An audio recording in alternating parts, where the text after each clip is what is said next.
From the audience here at Vidyasagar University.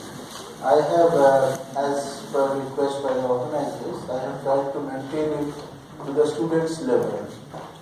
Okay, so originally I intended to give an overview talk on nuclear structure and various detectors that we are using nowadays. But from my friend and from others also, I learned that there has already been several review talks on nuclear physics and also on detectors, including Professor Mukhopadhyay's talk of the first talk today.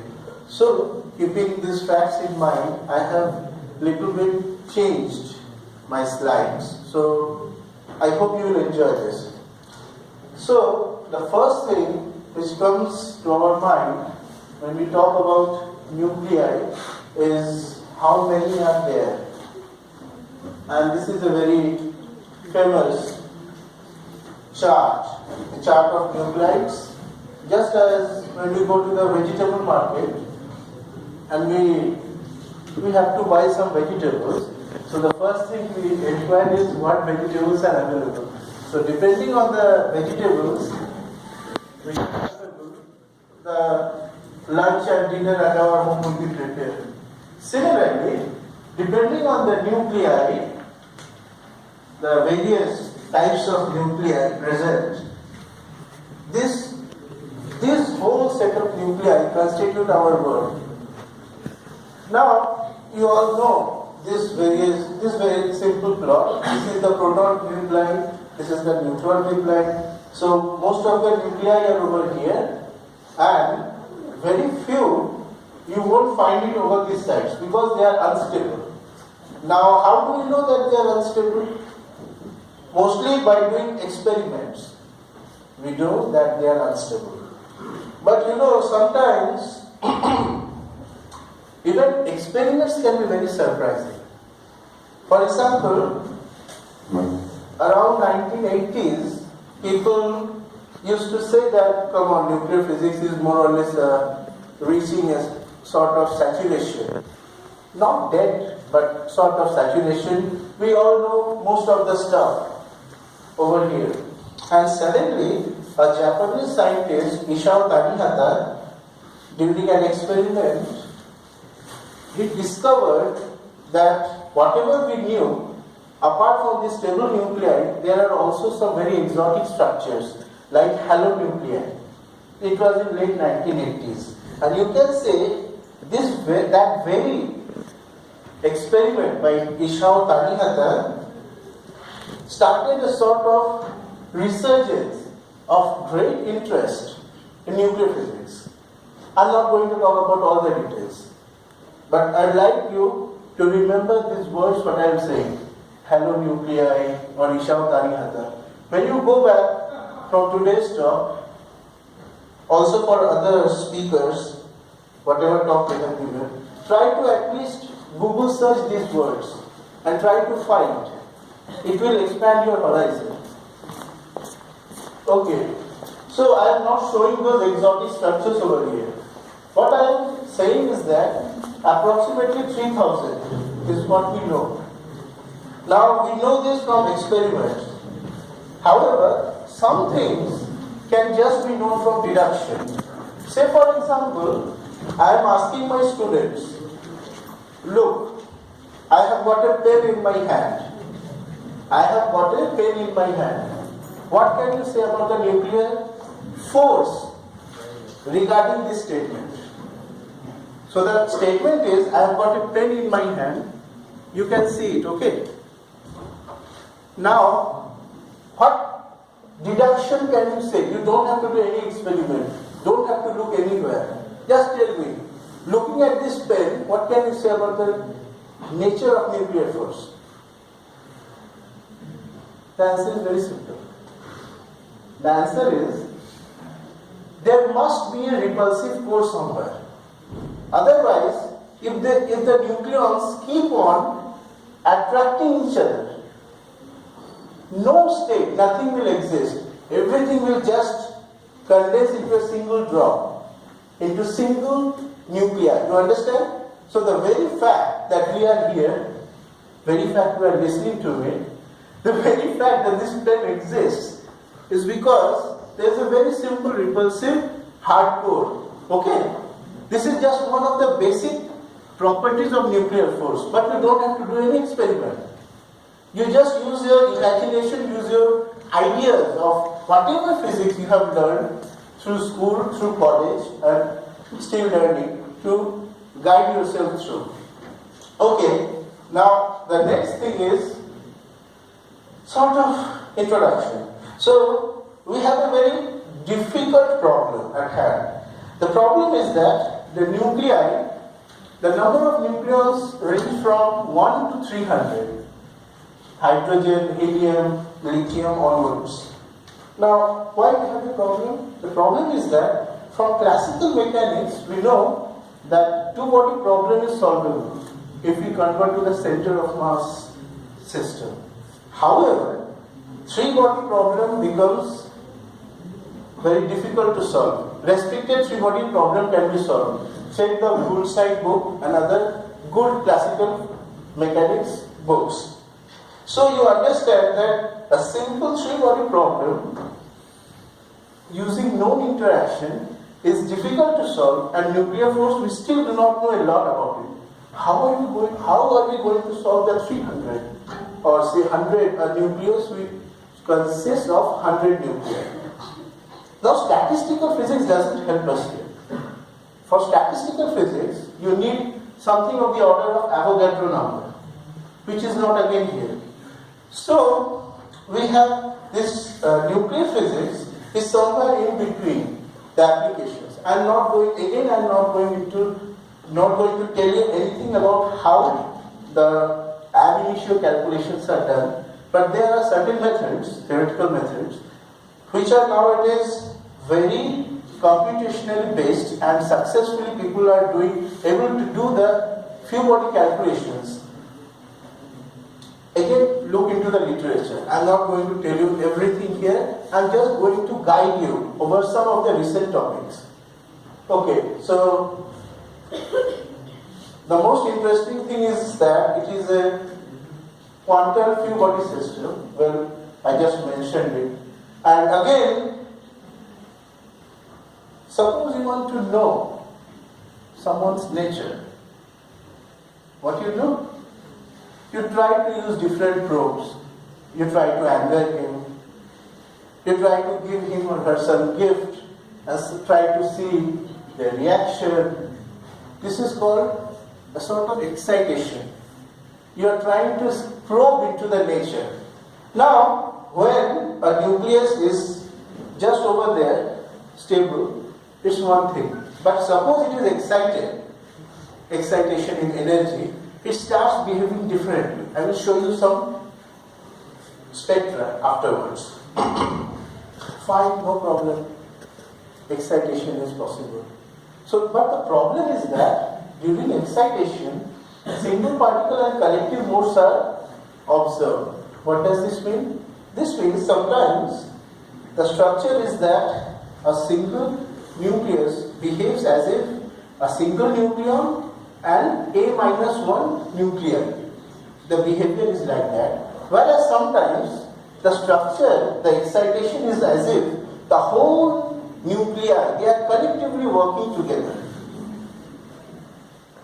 For example, just before I was giving the talk, you are all discussing among yourselves, randomly discussing. There was a sort of collective effort, right? But now, suppose someone asks me a question. It's like a single particle behavior. Everybody is silent, but just one person rises up to ask me. I'm just giving a social similarity example.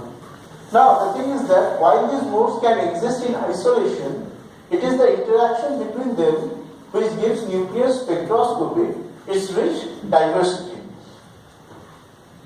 So, obviously nuclear physics is a big challenge, because not only for the complicated forces, but also the energy scales and sizes involved. We have already been hearing some of the astrophysics lectures here. Let me now ask you yet another very simple question. Whenever you open a textbook of nuclear physics, within the first one or two chapters, you will see the binding energy curve, right? Which comes just after the chart of nuclides. So what does this show? This shows the what is the status of binding energy of the stable nucleus. Fine. All of you probably know that the average is around 8 MeV per nucleon. Everybody knows that. Go, no problem. Suppose, think about it. What would have happened if instead of 8, it has been 80 MeV per nucleon? What do you think?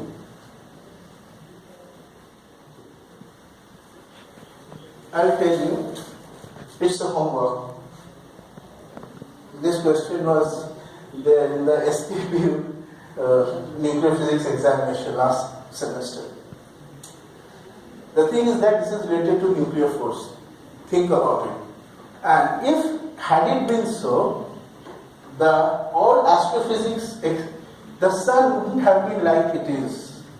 Hydrogen to hydrogen forming helium, the proton-proton cycle, the 12 carbon CNO cycle, everything would have been different. And this is not just mostly because of the nuclear force and its range. Had it the range been different, it should have indirectly affected this binding energy. I am not going into the details, it is a homework for you. So, nuclear physics is important. It is a very important input for astrophysics. Again, as I mentioned, energy production and also for security. Again, there are many medical applications like medical imaging and all that stuff. Let me give you a very simple application of nuclear physics. Suppose someone has a heart problem or some sort of problem inside his or her body which you cannot detect from outside. You are giving X-rays or putting whatever rays, but it is unable to grow exactly at the site, the structure of the tumor or whatever it is.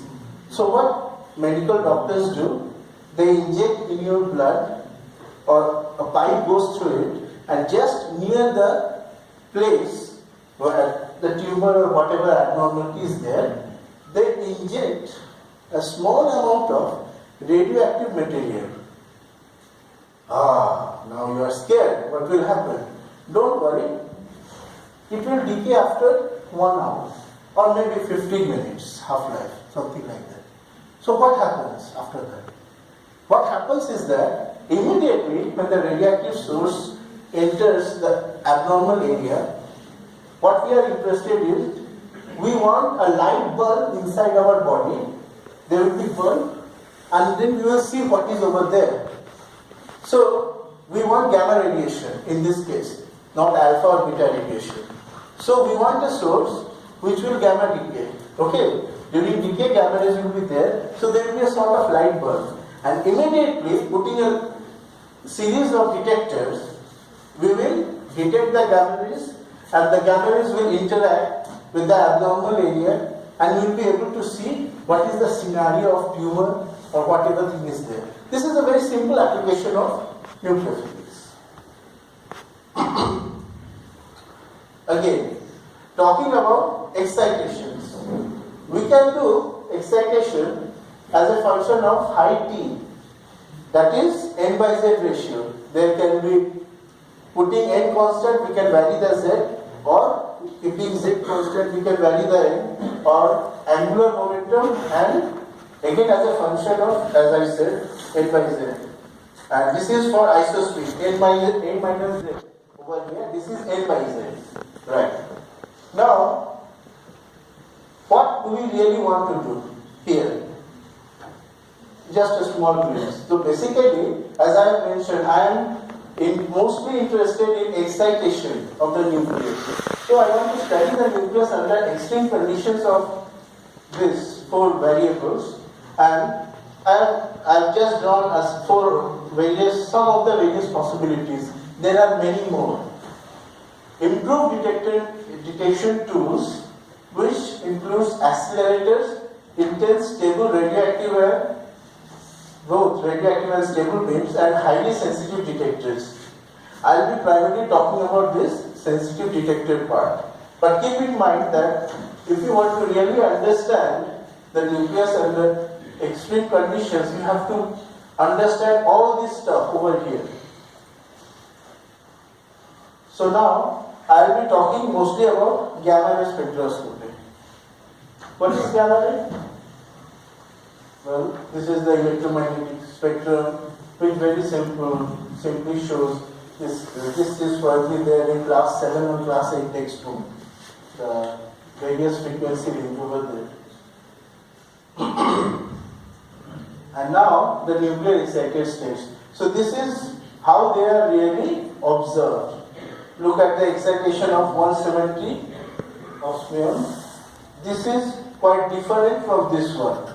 Each and every excitation of a different nucleus is always different. So it's like looking into the excitation of a nucleus, we can identify it from others.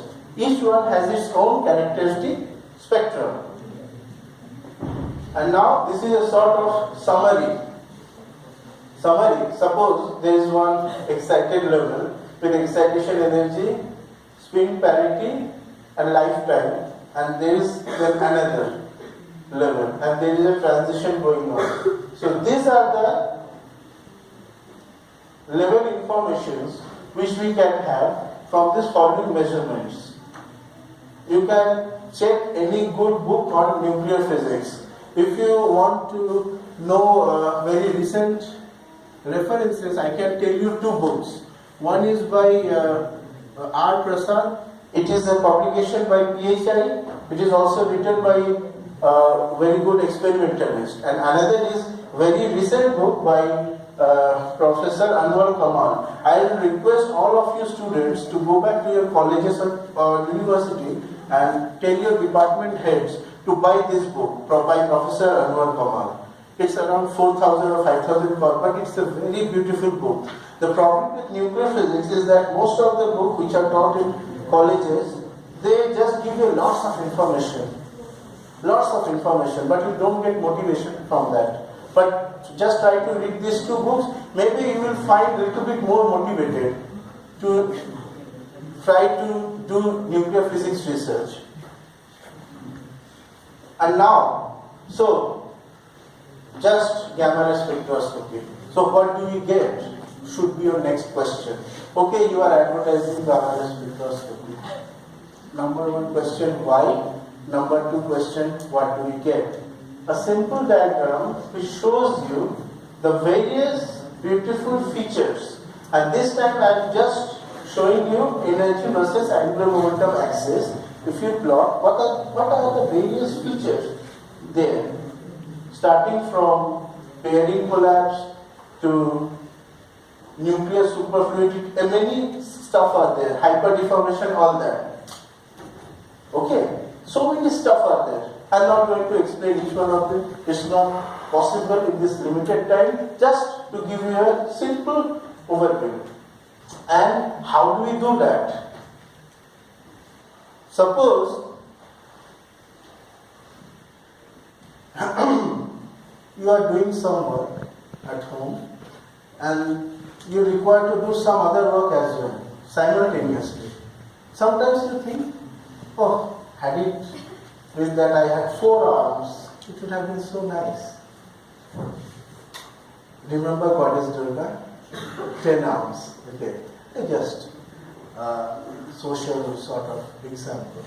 So, why am I telling this? The reason is that a single detector is incapable to give you so much detailed information about the varied nature of the nuclear excitation spectrum. You just can't get it. To go into the richness, you need to complicate life. And this is an example of complication. This is the famous Indian National Gamma Array, which was there at Variable Energy Cyclotron Center in 2006. I personally worked at that time. I was a PhD student at Shah Institute, and we were in charge of managing the electronics detectors, assembling the detectors. These are high pure germanium clover detectors. I will give you some overview about it in a moment. This is a bigger version of it. There are around 8 detectors over here. It has got more than 24 detectors. And don't you get afraid looking at these wires? You know what are these? These are all just electronic cables. Because to get such information out of it, in the year 1960s, 70s, people just used to take 2 detectors and you can easily publish a very good paper. What does this mean? It means that you can get new information from just 2 detectors. But nowadays, to reach the level of finer and finest accuracy, you need more and more detectors. And not only just traditional, you need to have better detectors. I'll give you some insight on it afterwards. Okay, let me give you a slow overview, slow historical aspect of detectors. This is a publication. This is a publication of 1963. So you see, progress in gamma spectroscopy. This was mostly progress in gamma spectroscopy. Progress in physics based on gamma spectroscopy was mostly dominated by the detector advancement rate. How it progressed. You remember Professor Subhrati Mukhopadhyay's talk today? He showed you so very unique types of detectors. You just have to wonder. Don't just sit there and say, okay, it's a 10 micron detector. Fine, okay, so what?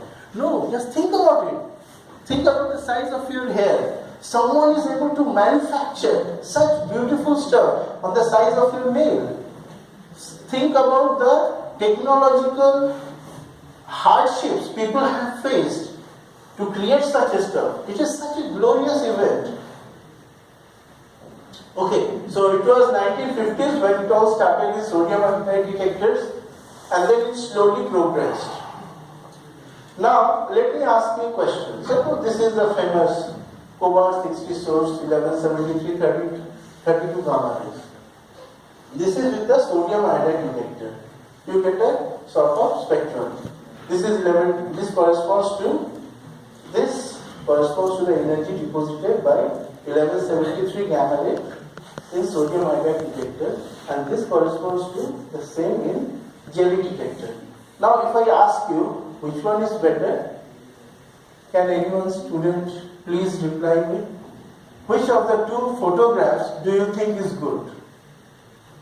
Casually, just say. Huh? Second one, which one is first one? This one or this one? First one. First one. Why do you think this is good?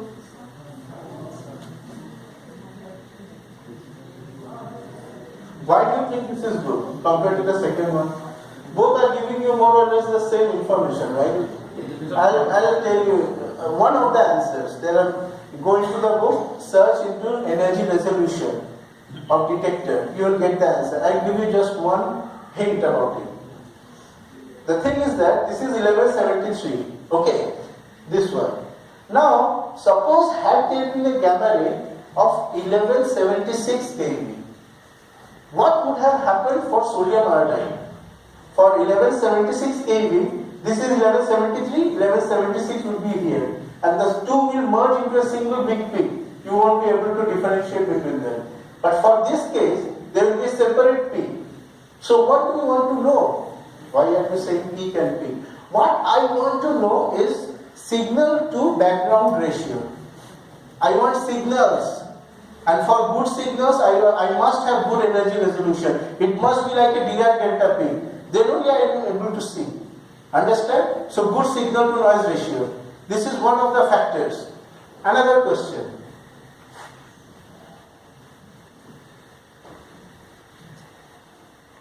বাড়িতে মাসে 30,000 টাকা এসছে, কতটা বাঁচাতে পারবে?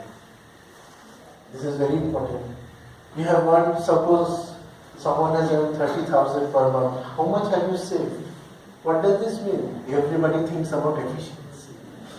What is the input versus output or output versus input? Thermodynamics, remember? How much have you saved?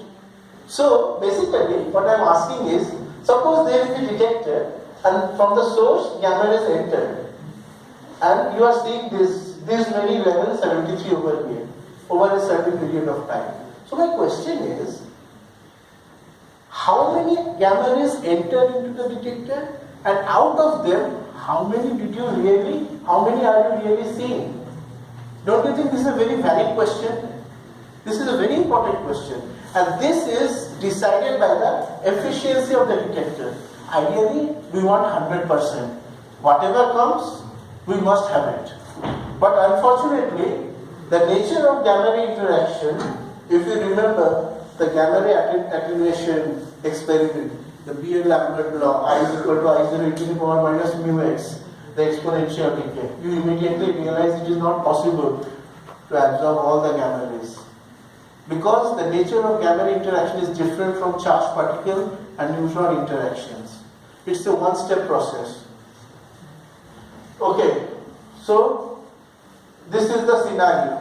Sodium iodide versus HPG detectors. Just a simple example. The same nucleus, same spectrum, but because of energy resolution stuff, you can't see anything over here.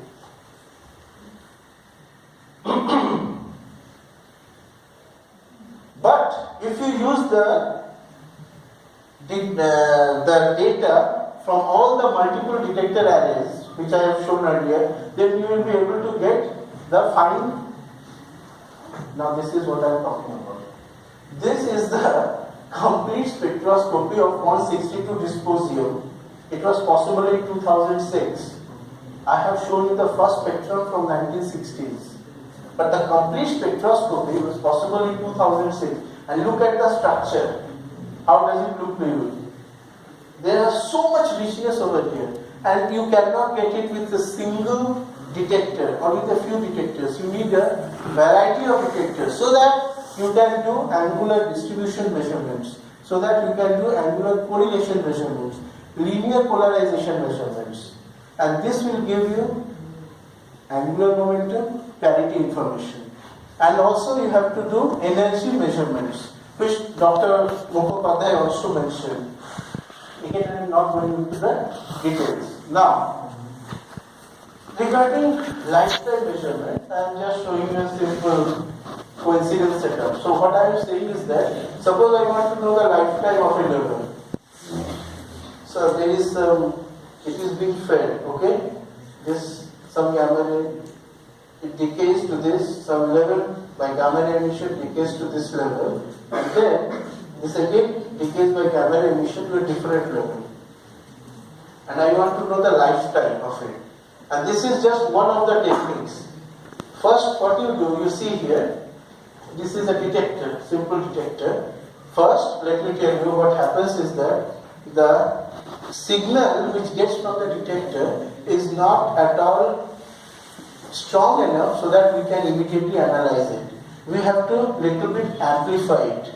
And then, the timing filter amplifier, this is done. And then what we do is this. This is a sort of, not like this is an analog signal mostly. And then in the TFA, afterwards we digitize this process so that from one gamma ray, suppose a gamma ray comes, 10 milliseconds afterwards another gamma ray comes. We have to discriminate between these two events. And this is a very simple coincidence setup which shows you this thing. Again, I am not going into the details, I am just giving you an outlook. Okay. Find multiple detectors. Good. Now, there is something very interesting. This is the concept of composite detector. You see what these are? These are 4 detectors over here, 4 HPG detectors which are together over here, and these are singly packed together inside this, inside this casing. Now you will ask me, why have you done that? You could have easily separated them together. But the thing is that, suppose during an experiment, suppose at 60 degree, I want the data most. If I put it in separately, I won't get 60 degree at all. It will be somewhat different. 60 minus 4 degree, 60 plus 4 degree. Something like that. But I want exactly as much as data possible at 60 degree. So what I have done, I have put the 4 detectors over here. Next question. Basic. Suppose instead of these 4 single detectors, had I been taken a detector with big size, what would have been the problem? Students, what would have been the problem? The problem is very simple. Calculate what it is. E gamma is equal to E0 1 plus beta cos theta. Okay, theta. The more bigger your detector you use, d gamma, which is proportional to cos theta d theta, proportional to d theta, basically it will increase. So you will have a very large Doppler broadening, and as a result, you won't get the sharpness of the peaks, which I mentioned before. So what people thought of, that instead of taking a big detector like that, let us take small 4 detectors. And so what we do for this composite detector, we take the data for each of them, and then through software analysis, depending on which events are correlated with others, we match them. This is a little bit complicated process. Anyway, this is just the basic idea. And this is a Clover detector with 4 crystal arrangement. This is the cluster detector with 7 crystal arrangement. And this is, interestingly, the spectrometer for integral satellite, which you can see over here. Now, so you see the importance of these composite detectors. This is even used in the satellites. Okay. Regarding these detectors, let me tell you a very interesting story, which is somewhat off topic, related to astronomy. I don't know many people know about this or not. It is regarding to Mangalyaan, our Indian satellite, which has been very successful. The main reason for Mangalyaan to be very successful is the fact that mostly in the past, when US and others investigated various parts of Mars, they couldn't find much evidence regarding water and other life forms. It was Mangalyaan, this has not been made public, it was Mangalyaan which has really shown the photograph. I have myself seen the photograph, but they are not meant for the public, so I am unable to show you these things. We should feel proud of it. It was Mangalyaan which has clearly showed. You know what it has showed? I was looking at the photograph. The photograph is like that. It's a picture of a river-like basin at a gap of 6 months or so. And looking into the picture, you can see that there is a small line of ice or water-like structure. So it was Mangalyaan which has shown that there is water-like structure on Mars. Now the next question is, what does this have to do with nuclear physics or whatever? Why are you wasting our time? Next question. Do you think America is also wasting its time by spending so much money? Now most of the time they are spending most of the money to this Mars mission. This is more, if you search a little bit, you will understand why. What does it have to do with nuclear physics or this physics research at all? Let me tell you something. Suppose I am just talking over here, and all of a sudden a small meteorite at the small chunk drops over here. No problem, nobody is hurt or whatever. But that meteorite contains some virus or some life form which we do not know. And you already know about this in summer, whatever mosquito related problems we are having, virus related problems. They don't have many cure, and a lot of people are already dying in the suburban areas. Now suppose such stuff happens, that it has been calculated by US and also Indian scientists that it will not take even 5 years for this whole humanity to be eradicated. And since we have already seen such, you understand what I am saying? Since we have already seen some evidence of water, there must be some evidence of some life form over there. So now more and more people are going over there and trying to look over the structure over there. But for that you need eyes. And here comes the importance of detectors. Okay? So this is very important. So now the second part of my talk. The experimental adventures with timeless detectors. This is one of the composite detectors, sophisticated detector at Triumph, which is in Canada. And this is, again, you see the structure over here. This is like that. And this is the structure of 12 timeless detectors. Now, I am slowly moving. The direction I am moving to is now a little bit towards detectors. Previously it was mostly physics, now I am moving towards detectors. Now you see, how does a composite detector work? Here is the actual idea. You see the gamma is principally around this region, energy region, mostly interacts by this photoelectric component, their production. Now if we have a very large detector, so what will happen? A gamma ray enters, whatever be the process, it is absorbed. Fine. This is what we want. We want to completely have the entire energy information absorbed by the gamma ray. But it is not possible. Why? I just mentioned before. One of the reasons is Doppler broadening. Another reason is it costs a fortune, and technologically it is not possible to build very big high purity germanium detectors.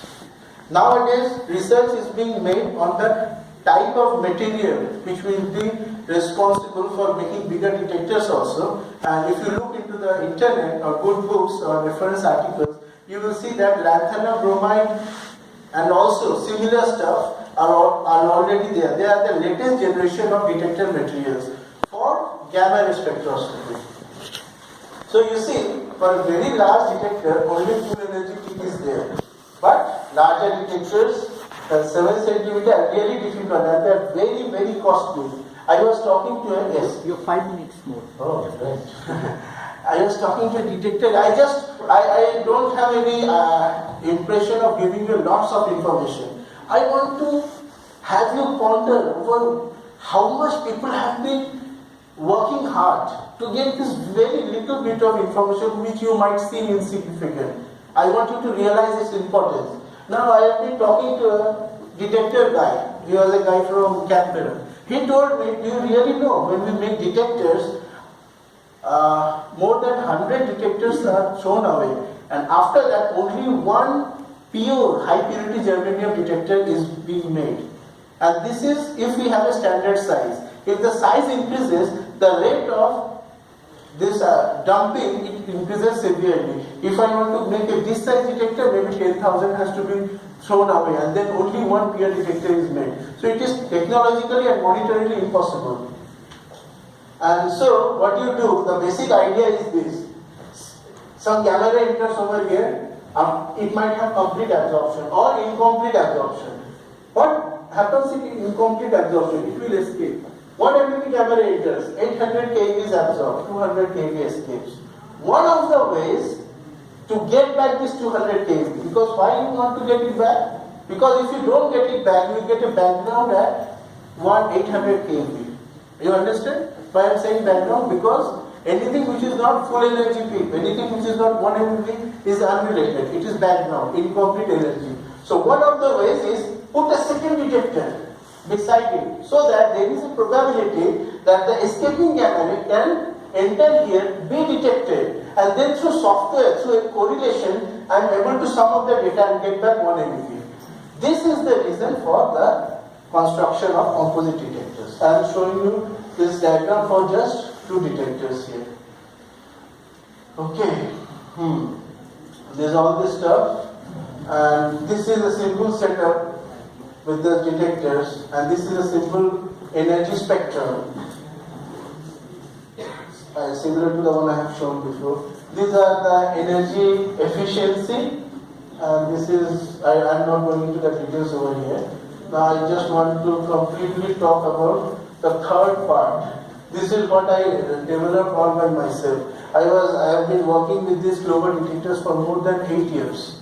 And for more than 8 years I have been thinking that come on, there must be a very simple mathematical way to understand the operation of these detectors, to completely map the operation of these detectors into mathematics. I have been thinking for these last 8 years, and luckily I was successful. So I am just showing you this is not, I don't have the time. You see what is this? This is the cluster detector. K is equal to 7. That is 7 detectors are here. And this is the spectrometer for integral satellite. What I wanted to do is that, considering the similarity between cluster and SPI detectors, one can ask the question, if we can generalize the operation of a composite detector, can we use the experimental data of cluster detector to predict the response of SPI spectrometer? For the time being, let us forget about simulation. This is what I intended to do. And then, what was a possibility is that, suppose NT gamma rays are incident, out of which Kn gamma rays interacted. And I am making the assumption that at a time a single gamma ray will interact with only one detector module.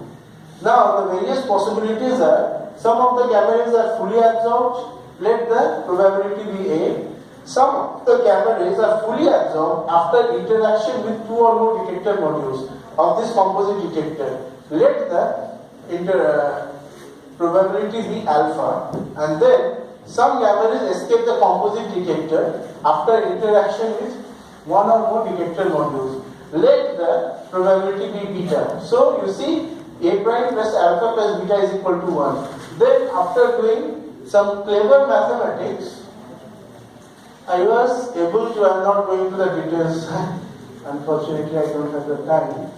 I was able to really predict the theory and experiment. So taking the data from the 7 detectors, I was able to moderately match the data for the 19 detector case. Anyway, and I didn't stop there. I started this theoretical modeling over the various possibilities of structures. So I would like to stop with that, and there is my final slide. So can any of you tell me what this is? Well, this is a photograph where I am working right now. This is Department of Physics, Bardhaman University. But the reason I am showing you is this. This is what we are actually looking into. This is not important. But this is blurry. Actually, this is an inverted image. When I took the photograph, I have inverted it. Why I am telling you this? Because as an experimentalist, when we observe things, they are most of the time blurry. We use detectors, we use technology, we use software, and then through very fortunate and clever hard work only, we are able to get the real picture. Thank you.